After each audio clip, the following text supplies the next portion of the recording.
Docteur, pour vous dire vrai, non, cet homme me fatigue, je peux faire partir. Non, surtout pas. Je sors. Vous êtes toujours en train de partir. Oui, je peux faire partir. C'est au moins la 6e fois. Je peux faire partir. Si vous partez, Je m'en vais voir Maman Damaris. Restez avec moi, s'il vous plaît.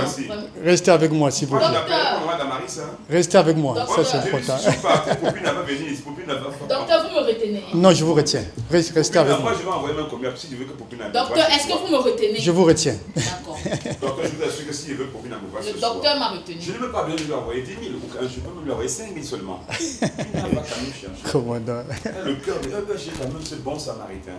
Ouais. Et si j'envoie une photo, peut-être pas la mienne, une photo où le mec est bien, tout là, mais dis donc, vous imaginez, c'est ce soir même qu'on va faire les jumeaux. Docteur, pourquoi il peut prendre le nom de Jésus, il met dans sa drape?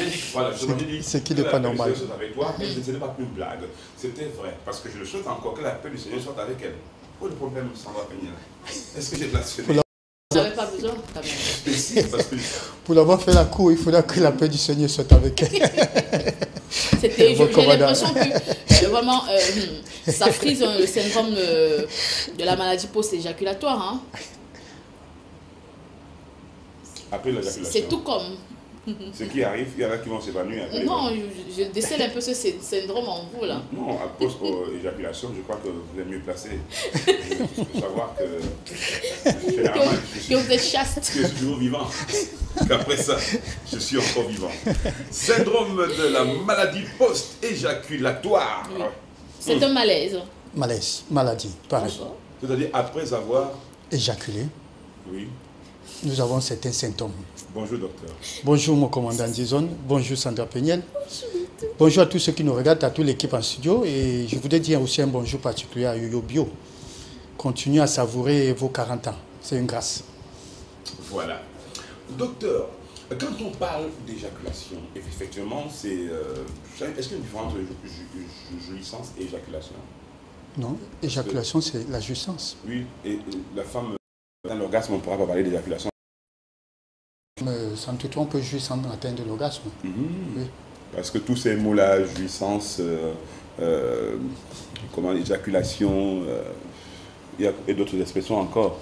Bon, docteur, vraiment, tout à l'heure, vous m'avez retenu. Ouais. Mais comme mon pasteur regarde l'émission et j'ai peur d'être excommunié... Non, je continue à vous retenir, Sandra Peniel, s'il vous plaît. À cette allure, avec des autres, non, ça va aller tout doucement. Je risque de retrouver le dernier bon. Hein, non, ça ira tout doucement. Vous savez, à Wina Chapel, ça ne blague pas. Ça ira tout doucement. Je reste encore? Restez encore. D'accord. Ah, je dis, hein, mon frère, c'est comment encore, c'est comment, non, la mère?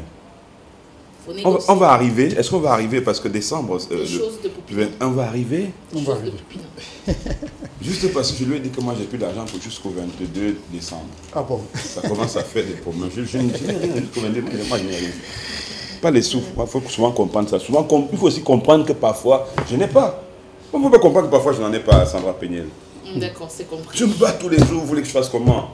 Vous voulez que je vende mon téléphone? Qu'est-ce que vous voulez qu'on vende les meubles? C'est entendu.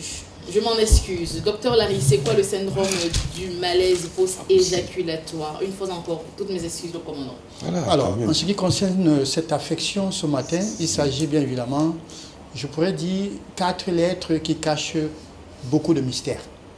SMPE, syndrome de malaise post-éjaculatoire. Il s'agit tout simplement de ces symptômes, parce que quand on parle de syndrome, il s'agit de plusieurs symptômes. Alors, qui en découle après avoir fait l'amour.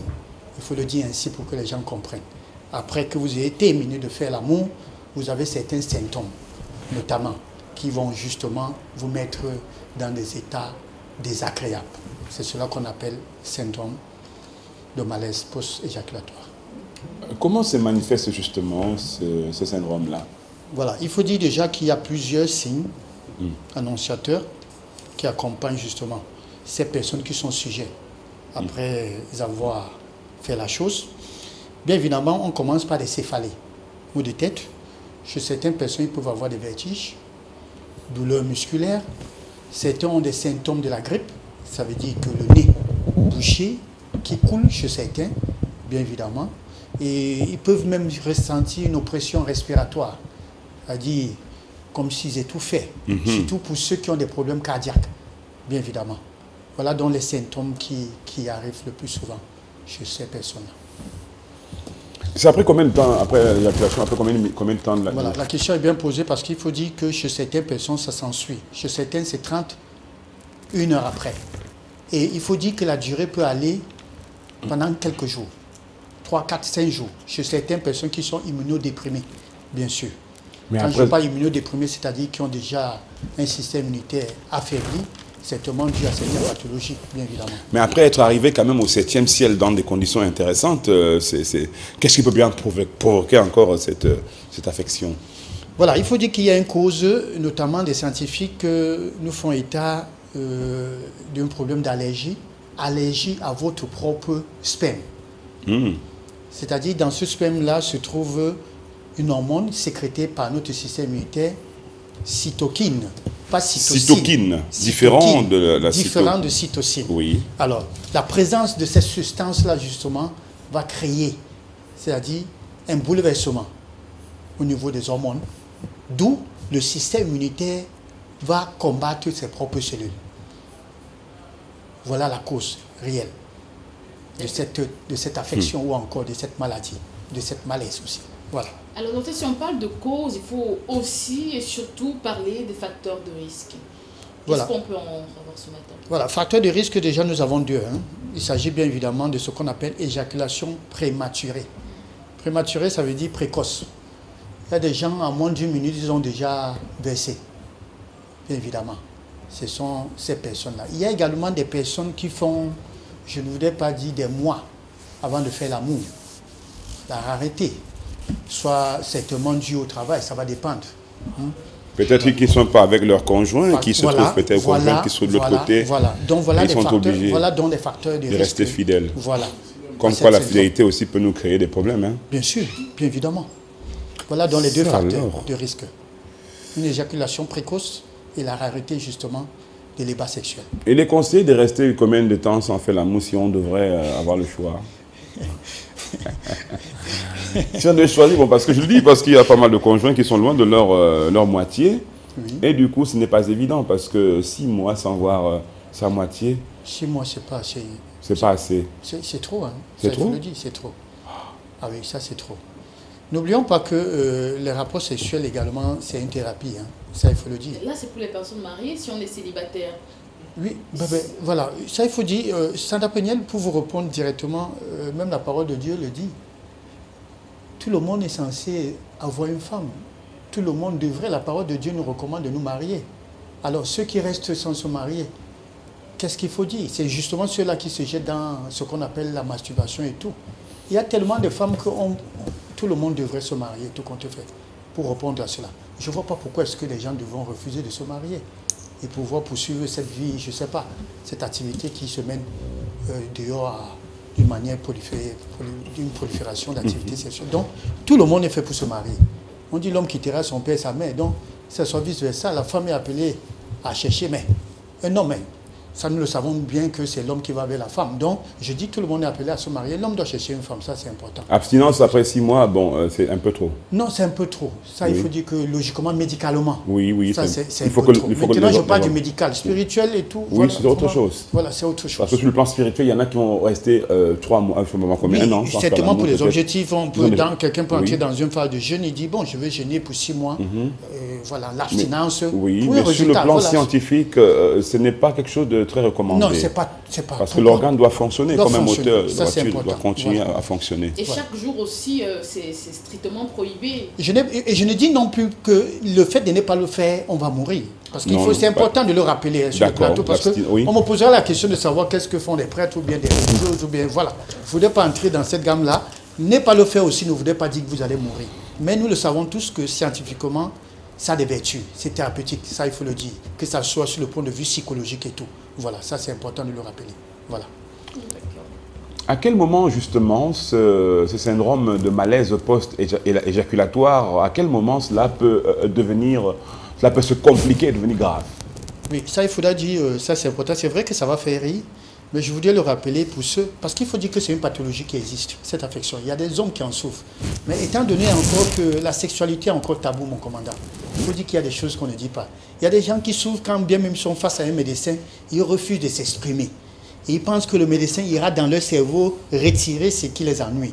Donc c'est important de le rappeler. Quand vous êtes à l'hôpital, il faut faire sortir tout ce que vous avez dans vos entrailles ici, il faut le dire ainsi. Alors, il faut dire que c'est encore tabou, mais aujourd'hui, je voudrais le rappeler que c'est une pathologie qui existe bien et belle. Ça, c'est important. Cela devient grave quand, après avoir fait l'amour, vous n'arrivez même plus à vous souvenir de votre nom. C'est-à-dire la tête tourne et que vous n'arrivez plus à vous souvenir de votre nom. Dites-vous bien que c'est grave pour vous. Et là, on pense que la fille vous a envoûté. Voilà, merci. Vous avez justement chuté. Là, on pourrait penser qu'elle a mis quelque chose ou encore, je ne sais pas quoi, et vous a envoûté. Parlons précisément de ce cas-là, docteur. Comment on peut arriver à perdre un petit peu de ses moyens, ses facultés, parce qu'on vient juste de se lâcher? Voilà, ça je l'ai dit déjà dans l'aspect de ce qu'on parle ce matin, qui parle de cette pathologie, de cette syndrome. C'est vrai qu'il faut dire aussi que cette pathologie survient après la puberté. Mais sauf que, comme je dis tabou, il y a certains jeunes qui vivent la situation. Mais eux, ils mettent ça sur le coup d'une autre maladie. Non, je dois avoir un problème. Et ça, sans toutefois le savoir. Je voudrais donc le rappeler ce matin, il peut s'agir d'un problème d'allergie. Il peut s'agir d'un problème de déséquilibre hormonal. Oui. Quand on parle d'hormones, nous avons progestérone, nous avons la testostérone. Ça, c'est important de le rappeler. Donc, s'il y a bouleversement à ce niveau-là, quand je dis bouleversement, ça peut baisser, le taux peut baisser. Et là, du coup, vous vous trouvez face à cette situation. Alors, ce matin, je dis bien, avec des signes avant-coureurs dont nous avons énuméré ce matin, ça vous interpelle. C'est vrai qu'on peut le confondre à une autre pathologie, mais la chose devient plus grave, comme je le rappelais, que la tête tourne, une perte de mémoire, de concentration, parce qu'il faut dire qu'il y a l'aspect psychologique, et que vous n'arrivez plus à vous souvenir de certaines choses. Pire encore, votre nom, pour ne pas dire votre prénom, c'est un problème assez grave. Il faudra aller consulter. Il existe un traitement? Conséquence, oui. Conséquence parce que là, ça va amener l'individu le concerné. Parce qu'il faut dire, il ne s'agit pas seulement des hommes. Hein. C'est vrai que beaucoup des hommes sont sujets, mais les femmes également sont concernées. Ah, ça, je voudrais le rappeler ce matin. Alors, donc, il faut dire que conséquence... justement, parce qu'on n'a pas mentionné les personnes à risque. Je me suis dit que c'était uniquement des hommes. Non. Les femmes aussi. Les femmes également. Les femmes. C'est vrai que le nombre est réduit. Oui, par rapport aux hommes. Voilà. Donc, il faut dire que les conséquences, c'est l'abstinence. Abstinence, pourquoi? Parce qu'ils ont peur de souffrir. Il y a la douleur qui s'accompagne après avoir éjaculé, après avoir fait l'amour. D'où ils préfèrent s'abstenir. Alors, autre chose, c'est que ça va impacter la vie sexuelle du couple. Alors, autre chose, il se voit en train de programmer quand est-ce qu'il va jouer le match. Oui. Pourquoi est-ce qu'il va programmer? Pourquoi? Parce que s'il a des missions, s'il travaille, de peur de faire ce match, de faire l'amour, et n'est pas à être à même le lendemain de se lever de son lit, il trouve que c'est mieux de programmer. Programmer, pourquoi? Parce qu'il préfère trouver un jour qui va l'arranger. Alors, le jour où justement il ne pourra pas travailler le lendemain ou encore les jours qui suivent pour pouvoir le faire. Voilà autant de conséquences qui en découlent justement suite à cette affection. Voilà. D'accord, docteur. Parlons donc à présent de l'excitation sexuelle et la SMPE. Est-ce qu'il y a un lien qu'on peut noter ce matin? Oui, il y a un lien tout simplement parce qu'il faut dire que l'excitation sexuelle soulage ces personnes-là. Parce qu'il faut le dire ainsi. Cela soulage ces personnes-là. Je voudrais dire, on a entendu parler de cette fameuse coït interrompu. C'est-à-dire le fait de ne pas éjaculer, vous faites et que vous n'éjaculez pas. Justement, cela, c'est vrai, ça peut apporter pour ces personnes qui sont sujets à cette pathologie.